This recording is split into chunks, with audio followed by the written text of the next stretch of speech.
करीब 5 घंटे बाद राम मंदिर ट्रस्ट की बड़ी बैठक होने वाली है। दोपहर 3 बजे राम मंदिर ट्रस्ट की बैठक होने वाली है। चढ़ावा चोरी विवाद के बाद ट्रस्ट की ये पहली बैठक है। आपको याद होगा पहले 11 तारीख जुलाई ये तारीख आई थी ट्रस्ट की बैठक के संदर्भ में, और फिर जब पूरे देश से ये जनमानस कहता हुआ दिखाई दिया कि इस महत्वपूर्ण और संवेदनशील मामले में इतनी देरी क्यों बैठक में, लगता है उसी का असर था कि फिर इसे 6 तारीख किया गया। हालांकि 11 की बैठक अपनी जगह कायम है, लेकिन एक और बैठक 6 तारीख जो कि आज है आहूत की गई है। 3 बजे यह बैठक शुरू होने वाली।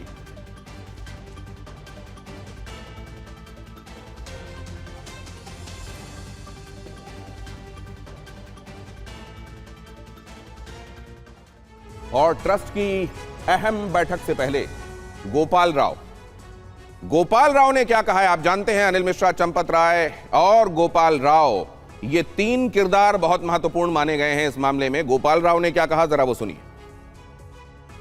3 बजे आज मंदिर परिसर में ट्रस्ट की बैठक होगी। सभी 14 ट्रस्टियों को निमंत्रण गया है।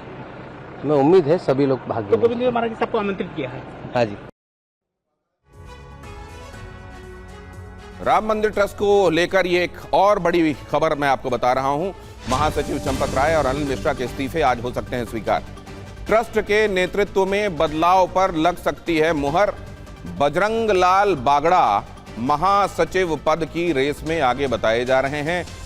वीएचपी के अंतर्राष्ट्रीय महामंत्री हैं बजरंग लाल बागड़ा, इस समय आपको तस्वीरों में दिखाई दे रहे हैं। और दूसरा नाम है कृष्ण मोहन का। कृष्ण मोहन, जो कि आप बहुत अच्छे से उनको तब जान पाए जब आपको यह पता चला कि एफआईआर लिखाने ट्रस्ट की तरफ से जो गए थे वो कृष्ण मोहन ही थे। बजरंग लाल बागड़ा और कृष्ण मोहन, ये 2 नाम हैं जो महत्वपूर्ण है। बजरंग लाल बागड़ा के बारे में कुछ और जानकारियां जाहिर है आप चाहते होंगे। विश्व हिंदू परिषद के अंतर्राष्ट्रीय महामंत्री हैं बजरंग लाल बागड़ा। संगठन में संयुक्त महामंत्री भी रह चुके हैं बजरंग लाल। पेशे से सीए हैं, चार्टर्ड अकाउंटेंट हैं। जाहिर है लेखा जोखा इसके मामले बहुत अच्छे से समझते होंगे। नालको में निदेशक वित्त भी रहे हैं। संगठन संचालन और वित्तीय प्रबंधन का जाहिर है उनके पास अनुभव है, और इसीलिए उनको इस रेस में आगे माना जा रहा है। अब महासचिव पद की रेस में जो दूसरा नाम है कृष्ण मोहन, वो कौन है वो भी समझ लीजिए। बजरंग लाल बागड़ा के बाद अब कृष्ण मोहन के संदर्भ में भी जानकारी मैं आपके सामने रख रहा हूं। चेंज कीजिए और दिखाइए। राम मंदिर ट्रस्ट के सदस्य हैं। चढ़ावा चोरी की एफआईआर कृष्ण मोहन ने ही कराई थी। सितंबर 2025 में वो इसके सदस्य बने थे। कामेश्वर चौपाल की जगह वो यहां पहुंचे थे, और आईएफएस रिटायर्ड ऑफिसर हैं वो, और दलित समाज का प्रतिनिधित्व वो करते हैं। और राम मंदिर ट्रस्ट के कोषाध्यक्ष गोविंद देवगिरी से मिलने पहुंचे ट्रस्ट सदस्य कृष्ण मोहन, जिनके बारे में मैं अभी आपको जानकारी दे रहा था। कृष्ण मोहन के साथ बजरंग लाल बागड़ा भी मौजूद हैं। कृष्ण मोहन और बजरंग लाल बागड़ा की ये मुलाकात गोविंद देवगिरी से महत्वपूर्ण है। तीनों के बीच में वैदेही भवन में मुलाकात हो रही है। कृष्ण मोहन चढ़ावा चोरी के शिकायतकर्ता हैं। बैठक के बाद में कहेंगे रे। बैठक होने जा रही है। बैठक कहाँ है? बाबू जी आज बैठक होने जा रही है, उसको लेकर के क्या कहना है, क्या निर्णय हो सकते हैं बाबू जी बैठक के विषय पर? बैठक होगी बाबू जी, क्या कहेंगे बैठक में, क्या कहेंगे बाबू? थोड़ा आप लोग कोऑपरेट करिए।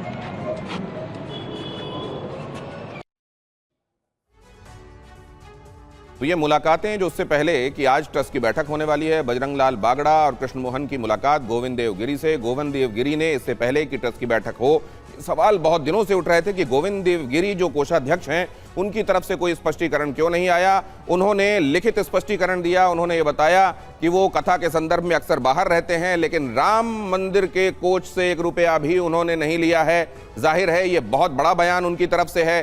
तो फिर यहाँ जो किरदार समझे गए हैं अभी तक, हालांकि पुलिस की तरफ से यह बात सामने आना अभी बाकी है कि क्या जो लोग पकड़े गए हैं उनमें से किसी ने भी यह इशारा किया है कि ये बड़े नाम शामिल हैं।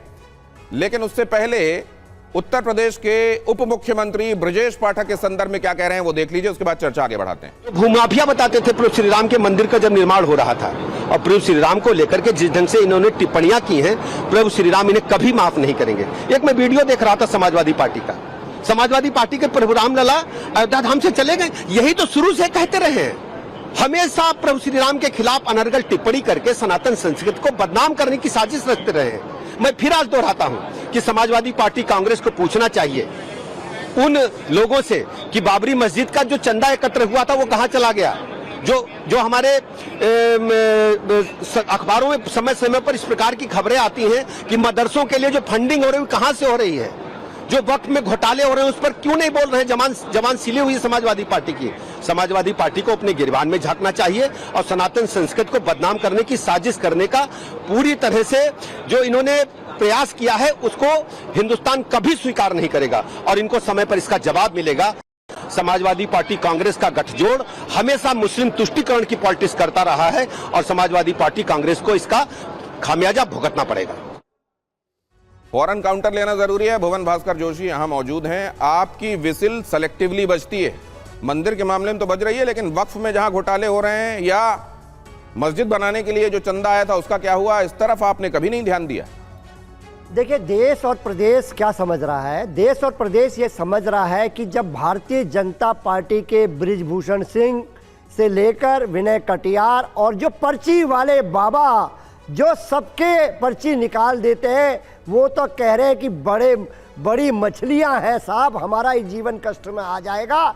ऐसे में फिर एक बार एक कृष्ण वंशज सामने आए और उन्होंने राम लला के दरबार में जो चंदा की डकैती हुई है उसका पर्दाफाश करा। और जो लोग शुरू में कह रहे थे ऐसा कुछ नहीं हुआ है, आज पता चल रहा है कि नोटों के ढेर निकल रहे हैं। और अभी तो चंपत राय जो इस गैंग के सरगना हैं उन पर किसी प्रकार की कार्रवाई नहीं करी गई है, उनको अभयदान देने का प्रयास कर रहे हैं। और मैं कहना चाहता हूं, सवाल कुछ था, आप जवाब कुछ दे रहे हैं। I am giving you answer Dinesh ji, I am giving you answer.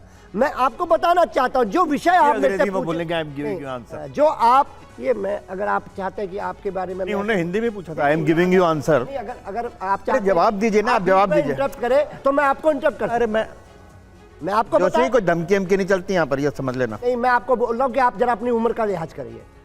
मैं आपको बताना चाहता हूं जो विषय आपने दिया है, विषय ये है कि इनकी सरकार है, इनकी 12 साल से केंद्र में सरकार है और 9-9.5 साल का योगी जी का सरकार है। क्यों नहीं कार्रवाई करने का काम कर रहे हैं? ऐसे अगर हो रहा है तो इसका मतलब इनकी नाक के नीचे भ्रष्टाचार हो रहा है। और ये कहना चाहता हूं, ये भारतीय जनता पार्टी में मस्जिद वाले मामले में कहीं कोई गड़बड़ नहीं है। मेरा गला आज बहुत अच्छा नहीं है, मैं थोड़ा सा लगता है मुझको फ्लू हो गया है। मैं आपसे कहूंगा मुझे बहुत ऊंची आवाज में आज प्लीज मत बुलवाइएगा, तो मेरे लिए बड़ी मेहरबानी होगी आपकी। मैं ये कह रहा हूं कि ये मस्जिद वाले मामले में, वक्फ वाले मामले में आपको कहीं कोई गड़बड़ दिखाई नहीं देती, पूरी गड़बड़ आपको मंदिर में दिखाई दी है। ये गड़बड़ तो मंदिर वाले मंदिर में मानने को तैयार नहीं रहे थे, लेकिन जब सबूत पेश करे गए, जब बातें रखी गई, तब पूरी देश में चर्चा हुई और करोड़ों रुपए अब बरामद हो रहे हैं। और अभी मैं कहना चाहता हूं, हम लोग तब आवाज उठाएं, वहां पर कोई बात तो निकले, क्या बिना बात के निकालने का काम करे? ये तो इनका काम है। वहां कुछ होता तो निकलता, बिना बात क्या निकालने लगे अवनीश जी? मैं यही विषय कह रहा हूं। ठीक है।